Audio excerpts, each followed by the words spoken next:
ഒരു കാട്ടിന്റെ ഇടയിലാണ് ഞാനിപ്പോ നിൽക്കുന്നത്. നിങ്ങൾക്ക് ആ വീട് കാണാം. കണ്ണൂരിൽ നിന്ന് കൊണ്ടുവന്ന ചെങ്കലിലാണ് ചെയ്തേക്കുന്നത്. ചിലപ്പോൾ ഞാനിങ്ങനെ നടന്നു വരുമ്പോൾ ഇവിടെ ഒരു മാനുണ്ടാവും, വലിയൊരു മാൻ ഇങ്ങനെ നോക്കി, അല്ലെങ്കിൽ കാട്ടുപോത്തുകൾ ഉണ്ടാവും. പക്ഷെ നമ്മളൊന്നും ഉപദ്രവിക്കാറൊന്നുമില്ല. അതിങ്ങനെ നോക്കും, നമ്മൾ നോക്കും, അന്യോന്യം റെക്കഗ്നൈസ് ചെയ്യുന്നു, നമ്മൾ പോകണം. ആശിനെ 3 തവണ പുലി പിടിച്ച.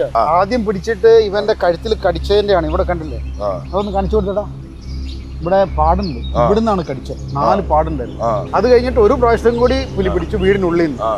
3ാമത്തെ തവണ പുറത്തുനിന്നാണ് പിടിക്കുന്നത്. പിന്നെ ഇപ്പൊ വീടൊക്കെ അടയ്ക്കാൻ തുടങ്ങി സാറ്. അതെ, ആനയും വരുന്നുണ്ട്. ഇത് ആന ആക്ച്വലി ആന പോകുന്ന താരാണ്, ആനത്താരാണ് ഇത്. ഇതിലെയാണ് അവൻ വരിക. വന്നിട്ട് ഇതിലേ ഇറങ്ങി കുടിക്കാൻ പോകുന്നതായിരിക്കും. അതിലെയാണ് താഴേക്ക് ഇറങ്ങുന്നത്. അപ്പൊ ഇതിന് ഞങ്ങൾ പറയുന്ന പേരെന്താ, ഈ മരത്തിന് അവതാർ ട്രീ എന്ന് പറയുന്നത്. അവതാർ സിനിമയിൽ കാണുന്ന മരം ഉണ്ടല്ലോ, പല പല ചെടികൾ ഇങ്ങനെ വീഴും. പല ചെടികൾ ഇതിനകത്ത് കമൻസലായിട്ട് കൂടിയിട്ടുണ്ട്. ഓ, പിടിച്ചു കയറ്റാ. ഓ, നോക്കടാ, പിടിച്ചു കയറ്റുന്നടാ. അതെ, അത് വയനാട് ഒച്ചാണ്. ഈ കാട്ടിന്റെ ഇടയിൽ ഡോക്ടർ ചെയ്ത് വെച്ചേക്കുന്ന ഒരു തൂക്കുപാലമാണ് നിങ്ങൾ കാണുന്നത്.